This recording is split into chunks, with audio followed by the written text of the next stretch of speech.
Okay, now I sat here this morning and fueled it up, and guess what? When I opened up the valve at the fuel bowl and stepped away for a minute, I've come back to find that I've got gas coming out the choke shaft and out the bottom overflow. Evidently the float in this carburetor has stuck in between the few time I've last run it and now. That's not good. That means I've got to disassemble this again. All this has got to come back off. This has got to come off. Then I got to drop the carburetor because I can't get to this bolt on the back side, so I got to drop it so I can get in there and look at the float again. This is an irritation. It did this earlier. It wasn't the float per se, it was the pin, the needle pin in there. So anyway, so much for that much gas on the floor. I'm not going to try to start it right now. I don't need any sparks in on top of this, so well, let's see if it can't drain on down, and I'll be trying to work on it.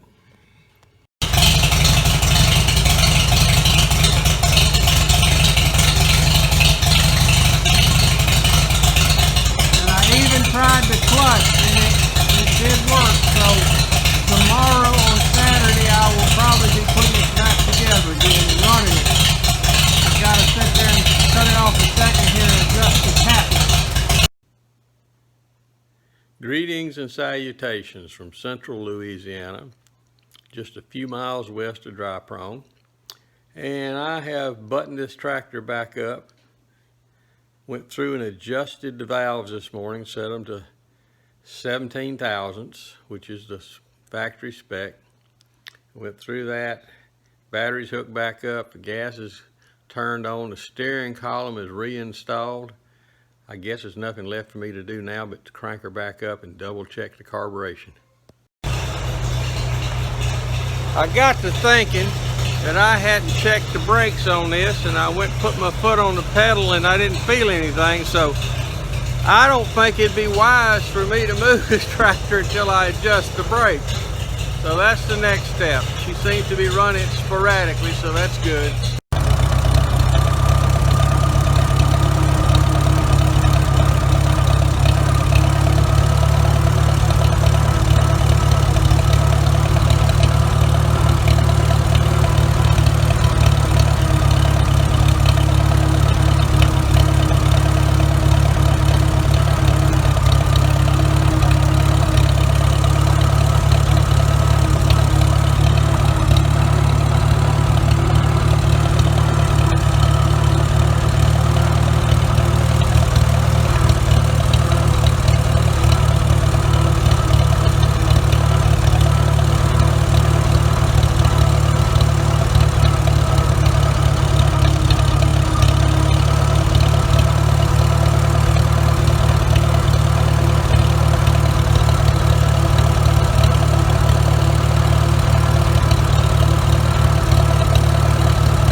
This morning's summary.